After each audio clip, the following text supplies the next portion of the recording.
iconic piece of Irish heritage clothing, the Aran Jumper. Yes, now to help us unravel the history and the symbolism between the seams of the traditional Bonnie and Gansey, we are joined by Lisa Sisk from This Is Knit. Lisa, you're very welcome to us. Lisa. Hi, now, I'm from Inishmore, Lisa, and I have always thought that the Aran Jumper is from the Aran Islands, Inishmore, Inishmaan, Inisir, or is it the Isle of Arran in Scotland?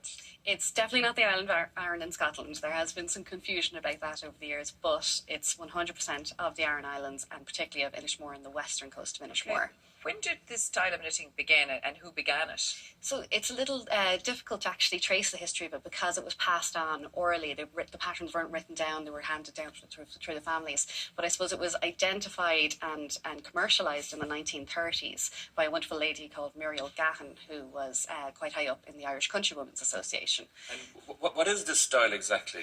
So it's sort of characterised by its 3D nature. I mean, the stitches that a lot of people would be quite familiar with, like the cable, the Blackberry, Trinity stitch. They stand out from the rest of the background. And traditionally intertwined and a lot of texture in there. So a lot of detail and a lot of hard work as well. An awful lot of hard work. Yes, absolutely. But you know what's funny when you think about it, because 1930s is relatively recent. Yeah. And I'm sure that it's been going on for many, many centuries. Absolutely, but I suppose it was brought to the attention internationally by this lady in the 1930s. And the islanders themselves, so people often think that they would have worn these full-on Aran sweaters like day in, day out, but in fact they would have worn quite straightforward garments, which would have used a lot less of the raw material because it was in short supply.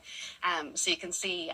Would these be working jumpers now as opposed to special occasion? Yeah, absolutely, they are, yeah. So you can see they're just patterned from more or less the midsection up. On some of them, like even the gentleman there, the second in from the left, isn't wearing a pattern jumper No, at it's all. just plain pearl, like we do exactly. in school or whatever. Yeah. So very functional, very serviceable. It's all back to it, doesn't it, when you start talking about stitches? We all learned these things when we were younger, yeah. But when you look at them as well, you talk about functional, they were very functional because they were actually made with the wool from the sheep at home, mostly, or sheep brought in, and they'd make it on the mill. And it's very oily by nature, the sheep's wool. Yeah, so absolutely. the process, you can talk us through, because we have a piece of footage, just for people who might know this, a piece of footage that will show the actual process from shearing the sheep. This is the wool and the raw material. Yeah.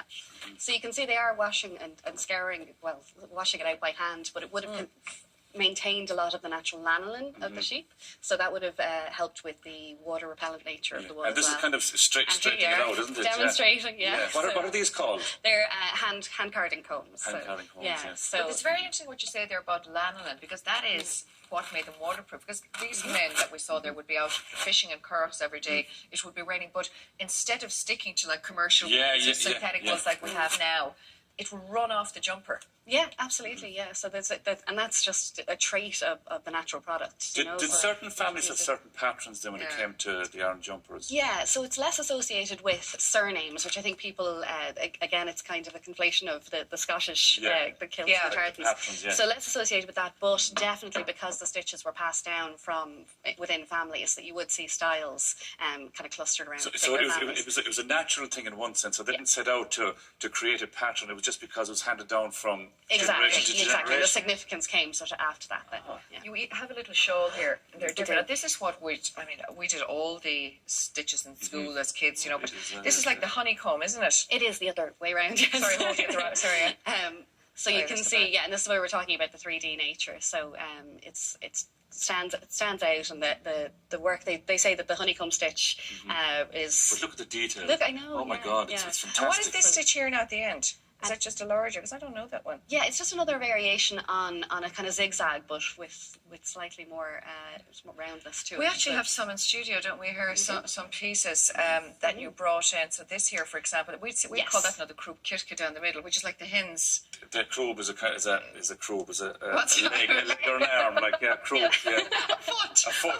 My God, no, we're turning into Cody Converla. But we're looking here at what it's known as either the Blackberry or the Trinity stitch, and what what's really unique about it is that it can't actually be replicated on either a knitting machine or loom. So if you see that stitch in an Aran that you pick up, you know it's been handmade. And when you're stitching the blackberry, you go backwards on it. You take more on. You know what? It's so weird. It's hard for me not to remember how to do some of those. My mother used to knit, and she'd be watching TV and actually knitting away. So was Mom. And it was just like it was like second nature. Yeah, it was completely unbelievable muscle to memory watch somebody at that knit point. something like that. And this jumper is a replica of a very famous jumper. Tell us about It that. is, yeah. It's knitted by Elaine McBride, and it's been loaned to us today by Cleo's in Kildare Street.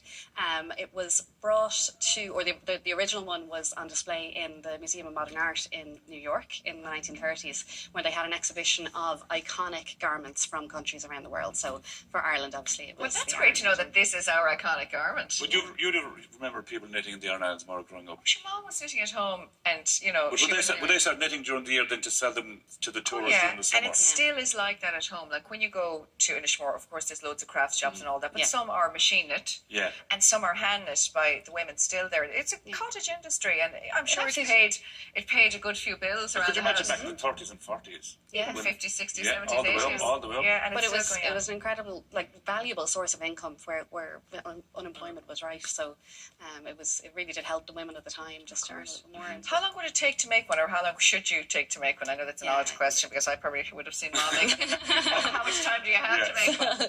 Well, exactly. I mean, a knitter who's been practicing the skill for 30 years might spend a lot less time making one than somebody else. But they estimate between 60 and 100 hours for So an they get hour. around to the neck of the jumper when there are 4 needles inside and it's all flowing. Oh my God! It is really something else.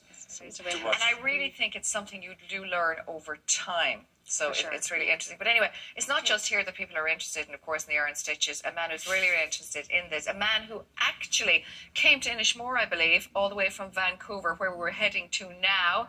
And the man is called Malcolm